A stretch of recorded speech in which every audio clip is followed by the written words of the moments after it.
Alors, j'ai bien entendu ce qui vient d'être dit et ça m'interpelle à plusieurs niveaux. Parce que le premier, effectivement, c'est que nous sommes une puissance intermédiaire, mais pour le rester et pour le conforter, je crois qu'il faut revenir sur ce qui a été dit dans la première table ronde, auquel j'adhère d'ailleurs, et ce qui a été dit aussi dans la suite, notamment par M. de Saint-Étienne. J'ai quand même le sentiment que, effectivement, on a du mal encore en France à prendre en compte l'observation de ce qui se passe à l'extérieur. Et on a souvent des grilles de lecture qui sont très, je dirais, verticales. Et la grille de lecture économiste, celle qui vient d'être notamment présentée, a un peu ce défaut. Je vous donne deux petits exemples pour établir la passerelle avec la première table ronde. Moi, je travaille pas mal sur l'Inde et la Chine, bien évidemment. Et quand je vois un pays comme l'Inde, effectivement, il y a un volontarisme. Effectivement, il y a une volonté de puissance, parce que c'est bien ce mot-là qu'il faut employer. Et aussi, il y a une volonté de trouver surtout des marges de manœuvre. Ça me permettra de revenir sur les marges de manœuvre d'une puissance intermédiaire comme la France. Et pas simplement sous l'angle de la réforme de la fiscalité, bien entendu. Je donne un exemple sur l'Inde. L'Inde, en 1993, a une réforme scolaire qui est très étonnante, car elle va consister à supprimer toutes les matières littéraires pour ne se centrer l'éducation indienne sur deux axes, les mathématiques et la finance. L'objectif étant, en termes de puissance, d'aboutir à une position de leadership dans l'industrie informatique à moyen terme. Vous imaginez qu'on peut faire ça dans un pays comme l'Inde, il est impossible de le faire dans un pays comme la France pour des raisons évidentes. Cette stratégie de puissance dans l'industrie informatique, elle s'est accompagnée aussi par des choix très précis. Le choix de la ville de Bangalore, en prenant bien en compte les considérations climatiques, qui permettait justement d'attirer des éléments de la diaspora indienne qui étaient partis depuis longtemps dans les contrées occidentales, de les faire revenir, de faire venir des Occidentaux, d'instaurer tout un système, on parlait bien de système, pour aboutir à un résultat et une marge de manœuvre en termes de puissance. Et tout ça étant appuyé, bien entendu, pour ceux qui connaissent un peu l'Inde, par un système ultra-protectionniste, très bien géré à travers le système juridique indien, très bien aussi maîtrisé à la fois par le politique indien, mais aussi par la composition du capital indien, c'est-à-dire ces grandes familles indiennes qui ont une réalité sociologique particulière dans ce pays et qui ne sont pas du tout dissociées dans leur logique de marché de la logique de puissance indienne.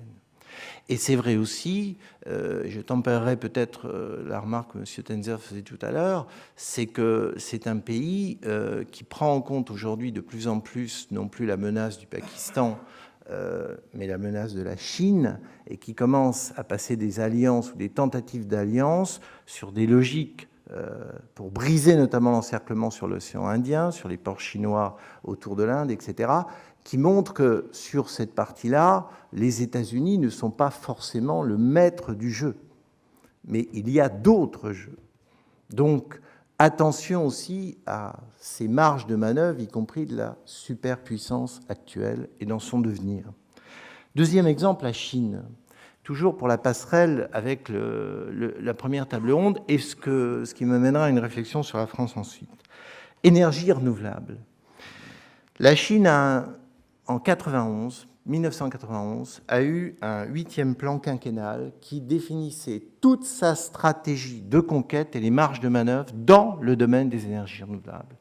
Et avec une élasticité que je trouve assez intéressante. On est toujours dans ces marges de manœuvre et l'aspect système. 90-95, pas de taxe sur les importations. 95-97, régime très dur de taxes. Donc on voit déjà une flexibilité tactique pour faire apparaître en Chine une industrie sur les énergies renouvelables, dans l'éolien et sur le solaire. Et l'objectif étant, bien entendu, de créer ce qu'on appelle là-bas un capital technologique totalement orienté vers la conquête de parts de marché extérieures, et non pas centré principalement dans l'équipement intérieur du pays, même si, bien entendu, c'est un objectif qui n'est pas perdu de vue.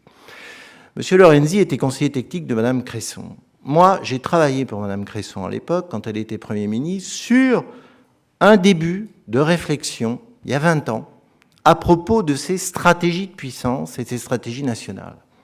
Ben, c'est vrai qu'à l'époque, je pense qu'on ne travaillait pas sur les mêmes sujets, M. Lorenzi, moi, par rapport à un Premier ministre qui, effectivement, à l'époque, avait bien pris en compte la question du Japon.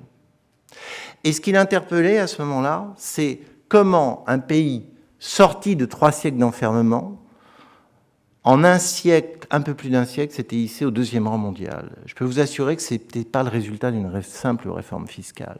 Ce n'était pas le résultat d'une simple vision purement économique des choses. C'était d'abord et avant tout 2 éléments. Ne pas se faire coloniser par le monde occidental, priorité numéro 1, qui n'était pas une priorité économique. Et deuxièmement, comment utiliser l'arme économique pour ne pas se faire coloniser par le monde occidental. Et derrière ça, un système de récupération des bonnes recettes à l'étranger. Je ne vais pas m'étendre là-dessus, mais en tout cas, je crois que Mme Cresson avait au moins compris une chose, c'est qu'il y avait au Japon une stratégie de puissance bien précise, percutée de plein fouet par la crise asiatique, qui n'est pas tout à fait un facteur purement conjoncturel ou dû à la spéculation immobilière. Mais je ne vais pas aller sur ce terrain-là. Alors, en reprenant cet exemple de la Chine et de l'Inde, qu'est-ce qui m'intéresse? Il m'intéresse de voir que trouver des marges de manœuvre pour une puissance intermédiaire comme la France, c'est d'abord bien observer ce qui se passe à l'extérieur et bien le comprendre. On parlait au Conseil supérieur de la formation stratégique, qui a ses assises cet après-midi, de ce qui se passe en ce moment aux États-Unis, dans la manière dont les États-Unis essaient de garder le contrôle de la communication dans le domaine de la science, de l'innovation et de la valorisation des travaux scientifiques. Et on voit, et ça c'est vérifiable statistiquement, une érosion très forte de la reconnaissance par les revues scientifiques qui sont aux mains du système américain, des scientifiques non américains.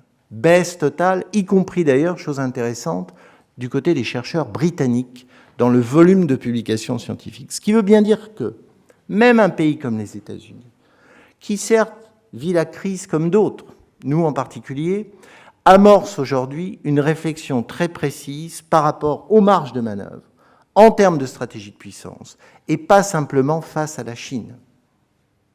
Donc, ça m'amène à revenir sur la France. Moi, j'adhère effectivement fondamentalement à la nécessité de donner à la France, puissance intermédiaire, des marges de manœuvre qui ne soient pas simplement définies par une vision étroite de l'économie, et notamment celle que j'ai entendue dans la bouche de M. Lorenzi.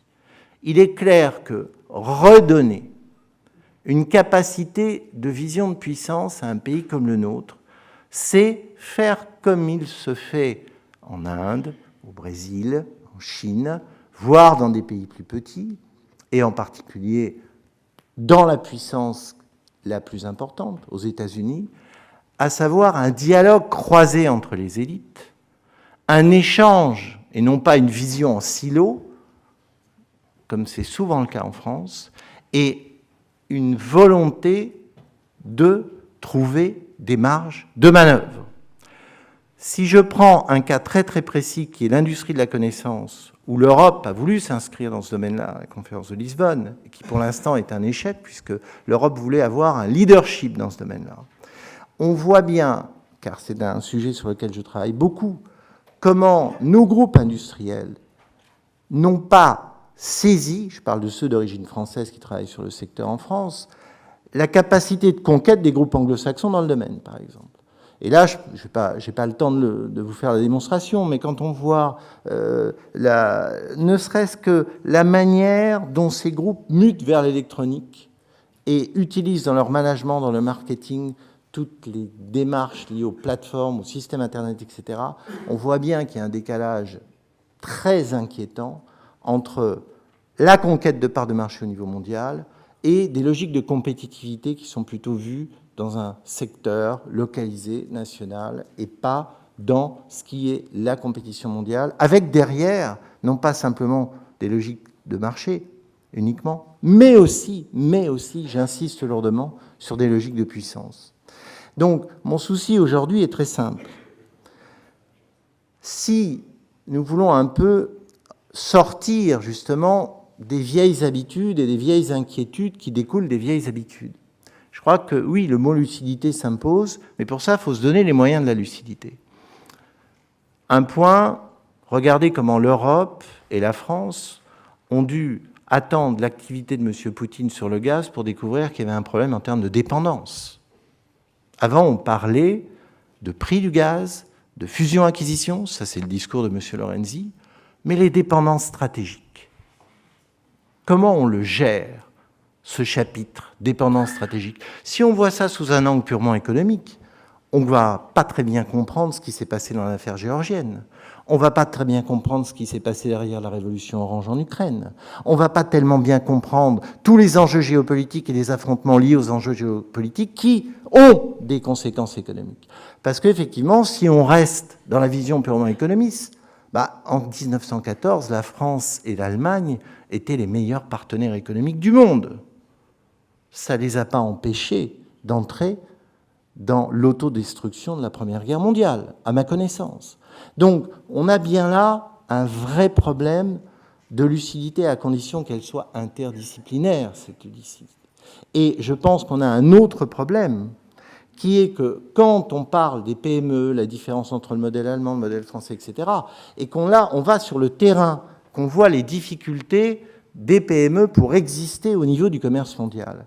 Alors là, c'est vrai, c'est un problème récurrent, on le sait bien en France, auquel nos économistes n'accordent pas tellement d'importance d'ailleurs, hélas, mais comment résoudre des problèmes sur ce terrain-là? Eh bien, moi je travaille en particulier sur ces cibles-là, parce que l'objectif de trouver des marges de manœuvre en France, c'est bien entendu les PME, c'est des stratégies de développement territorial. Et à quoi je me heurte? Là, je me heurte à des systèmes. C'est là le problème. Je me heurte au système des grands comptes qui sont absolument incapables d'accepter l'émergence de PME compétitives. J'en prends une au hasard, l'entreprise GSI qui a un projet de fabriquer un avion, 17 passagers, problème de trouver des financements. Bon, et là, dès qu'on entre dans ce cas-là, qu'est-ce qu'on constate? On constate que les grands du système français ne veulent pas voir émerger des intermédiaires dans l'avionique. Et tout le problème est là, et que GSI refuse l'argent chinois, mais jusqu'à quand GSI refusera-t-il l'argent américain pour ne pas disparaître? Donc, il y a vraiment, sur ces questions-là, oui, une volonté de lucidité, à condition qu'elle ne soit pas accaparée par une vision en silo du monde. Et là, je mets en garde sur les visions, justement, qui ne prennent pas en compte les autres éléments.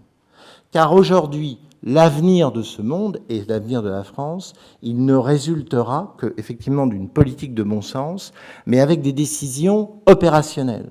Et j'en prends une minuscule. Les pays compétitifs aujourd'hui qui ont une stratégie de puissance accordent, sur un sujet qui est anecdotique en France, voire complètement dévalorisé, une attention majeure au rôle de l'information dans le développement. Et notamment au rôle du renseignement économique dans le développement. C'est vrai pour la Grande-Bretagne, on en a parlé, mais c'est vrai aussi pour la Chine, les États-Unis, etc. En France, le renseignement économique n'est pas un enjeu stratégique aujourd'hui. Et c'est bien dommage, car quand moi j'essaie d'aider des multinationales françaises qui vont vers l'Asie et qui se heurtent à des problèmes, à qui devons-nous faire appel en termes d'expertise? Très très vite à de la sous-traitance australienne, néo-zélandaise, britannique, américaine. Nous n'avons pas ou très peu de réseau d'influence en Asie. Donc là, nous sommes sur des problèmes concrets. Nous sommes sur des solutions où nous devons apporter des réponses. Et ce n'est pas simplement la réforme de la fiscalité qui va apporter une réponse à ces questions. C'est plus compliqué que ça. Merci.